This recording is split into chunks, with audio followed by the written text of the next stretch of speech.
Okay, so we are going to take a portrait and do kind of an overhaul on it.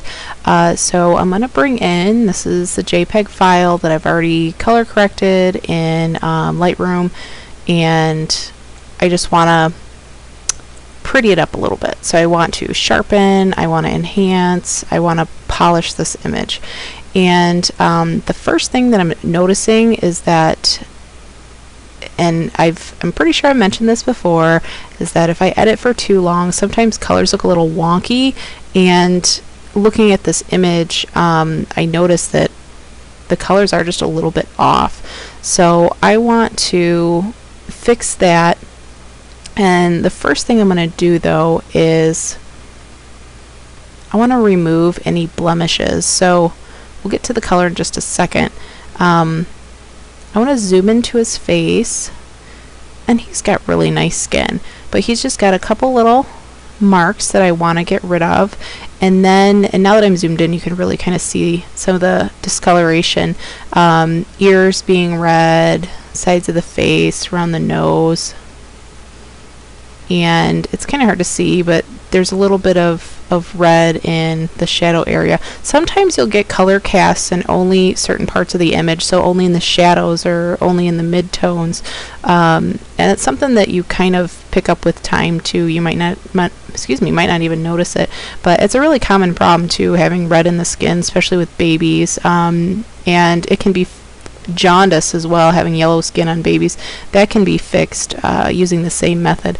But the very first thing that I like to do with any image that I'm polishing is to use my clone tool. So I'm going to use my clone tool to get rid of things that I don't need in the image, erroneous trash cans or blemishes, odd wrinkles in the shirt, things like that, things that detract from the image. So as always, when working with skin, I never use 100% opacity because I really want to blend as much as possible. I'm always going to try to use the biggest brush possible, because that will also give me better blending results. But you have to keep in mind that if you get close to, the eyebrow or the eye, you're going to start pulling information from that, and it's going to kind of screw up your cloning. So the first thing you always have to do when you use the clone tool is to select Alt, or to hold down Alt and click an area that you want to target from. So the clone tool is literally going to copy pixel by pixel whatever area you target. So I'm going to click. I'm just going to do like one little click at a time. Click, click, just to kind of fade that out. I'm going to retarget. Get rid of that little blemish there. That looks good. I don't know if you really even noticed this one, but I'm zoomed in. Might as well take care of it. That's pretty good. He really just had those couple little spots. So I'm going to zoom back out. I always like double clicking the hand because that brings you right back to where it'll fit to view. Okay, so I got rid of those couple blemishes. The next thing that I want to do is remove that red tone. Probably one of the easiest ways to do it is selecting the red using the select color range. And it's going to kind of leave off, as it does for a lot of features, wherever you use the settings last, that's where it's gonna leave off. So this is something you really have to kind of play around with depending on what kind of color you're trying to remove. But I'm going to select on the image an area of red, and really what sticks out is his ear is really red. So I'm going to click like right here on his ear, and where I kind of left those settings in the middle, it really did a good job of selecting a good portion of the red. Maybe a little too much. I mean, it got into some of his hair, and I don't really see, I think that's a little bit of a far reach. So I may take, fuzziness refers to like the pixels around the area that you're selecting, so any areas of red, plus it kind of feathers out. Range determines how much of the red that you want to include. So if I take this down, it's going to select a narrower range. If I take it up, it's going to select a more broad range. So let's try taking this down a little bit and taking the fuzziness down a little bit. And I think that's more along the lines of where I want to be. So That ear is definitely all selected, and the parts of him that are in shadow, which tend to be the most red, and you can see a little bit around of his nose, is also selected. So I'm going to hit OK. And you'll notice it doesn't look like it really selected like the parts on his neck and his arm, and there was, you know, some more that was selected there.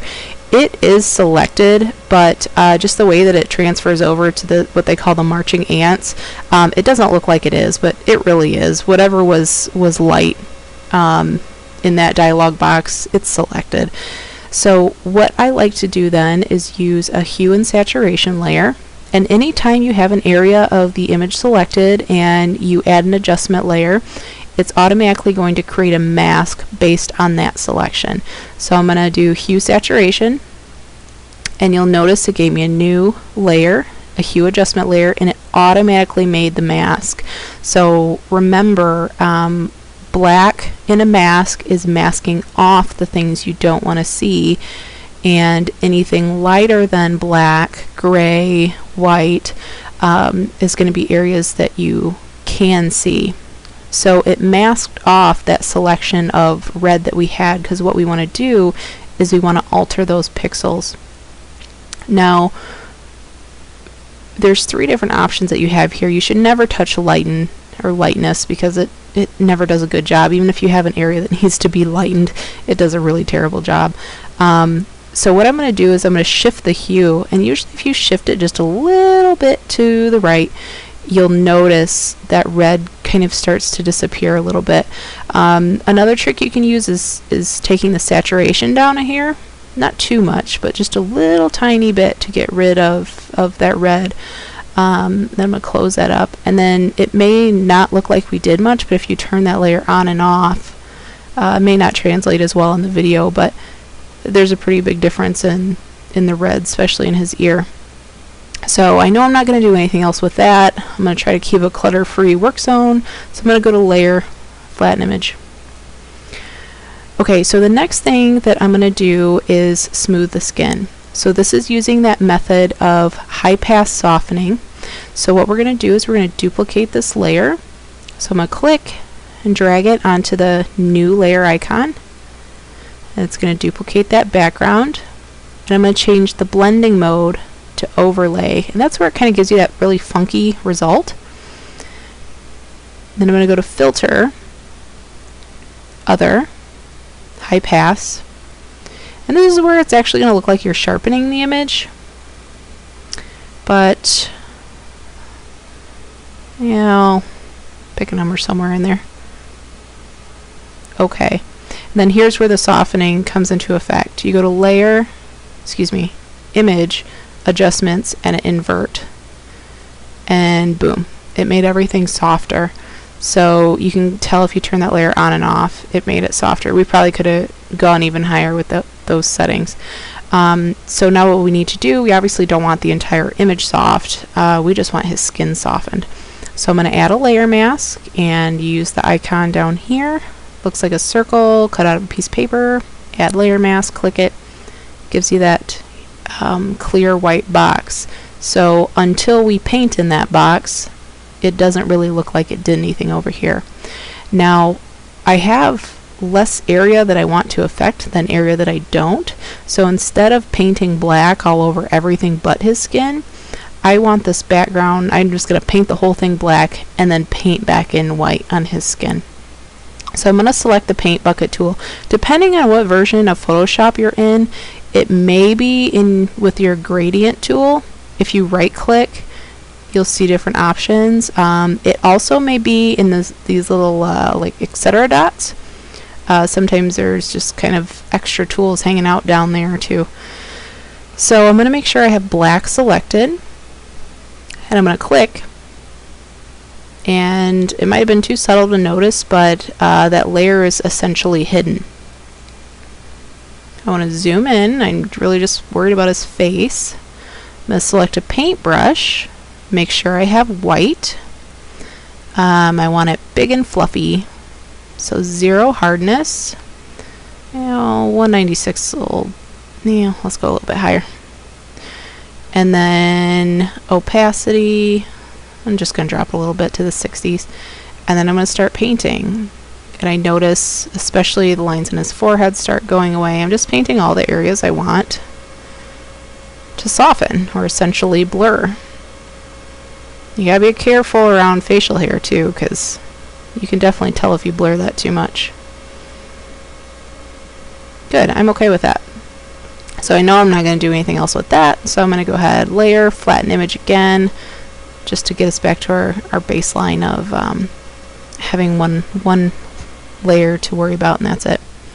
So okay, now my next favorite thing to do, what I really think can make an image, is the eyes.